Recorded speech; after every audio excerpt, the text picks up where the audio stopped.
The Jews of Ethiopia have a long history. And then, of course, there's the Queen of Sheba's son, sired by Solomon, whose name was Menelik. He went back home to Ethiopia to continue on the line of the royal Jewish line of Ethiopia. And so that made those black Jews from the lineage of Judah. So we have Moses, the lineage of Levi, and because Moses was the brother of Aaron, he was of the Levitical tribe, the tribe of Levi.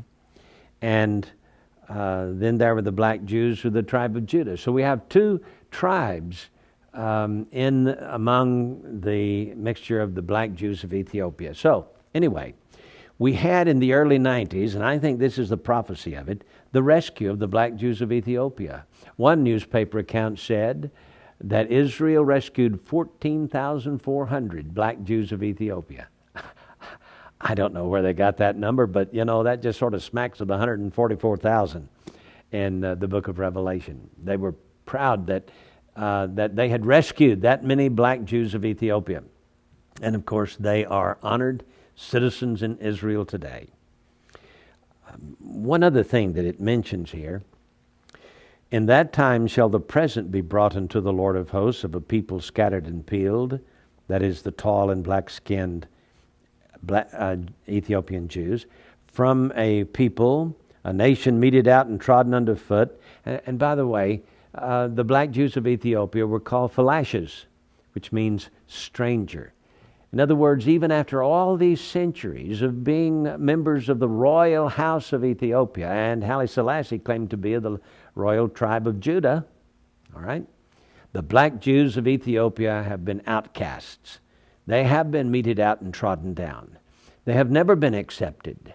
In the early centuries, they were the keepers of the Ark of the Covenant on the island of Kirkos. But in the 3rd century, the Ethiopian monarchy came and retrieved that ark and put it in a church. In fact, he became Christians. I suppose the Ethiopian eunuch, who was the keeper of the treasury of Queen Candace of Ethiopia, who was probably in charge of the Ark of the Covenant himself, he witnessed to the royal family. They became Christians. So in the 3rd century, they took the Ark of the Covenant away from the Jews of Ethiopia, put it in the Church of St. Mary of Zion in Axum, Ethiopia, where it's been ever since. We do not know if the Ark of the Covenant is still there. My personal thinking is it has been retrieved and brought back to Ethiopia.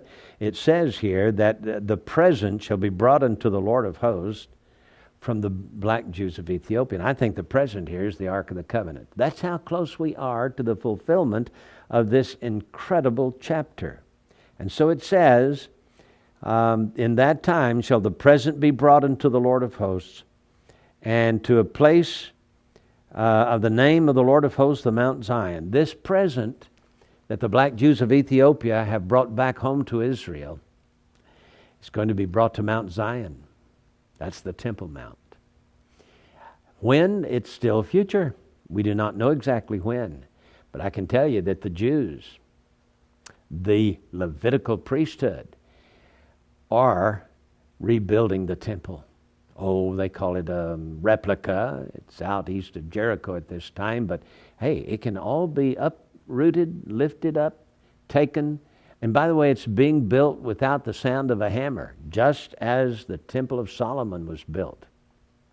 And so it meets all of the halakhic laws and could be just simply picked up and taken to Jerusalem and reset up on the Temple Mount one of these days, when the Jews are able to secure a place on the mountain at peace with the Islamics, allowing the Mosque of Omar to stay there, allowing the other two mosques, that would be the one under Solomon's stables, and then the Al-Aqsa Mosque atop the southern side of the mountain. Keeping them intact, Israel could be given the territory on the north side of the Mosque of Omar. That would be directly west of the eastern gate, and a wall could be built to make a separation from between the sanctuary and the profane place. Ezekiel chapter 42. And so Israel will set up a sanctuary, and it's probable at that time that the Ark of the Covenant will be brought back with great pomp and circumstance, with great ceremony and liturgy, and could be brought back, carried on the shoulders of a certain group of Levites, and they could be the black Jews of Ethiopia. Why not? They're the ones who've been caring for it all these centuries. So we live in exciting days. That's what I think chapter 18 is all about. Now I know that there are commentaries who say that that this land beyond the rivers of Ethiopia is America, because they follow the globe. You know, you go from Jerusalem down past Ethiopia and beyond the rivers of Ethiopia, come back up over the North Pole, and there we are, America. And that's what they think.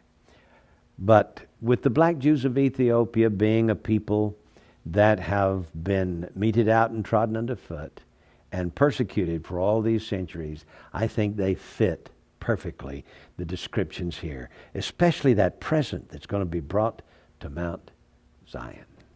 Wow. Well, we'll see you again tomorrow with our analysis of the news. God bless.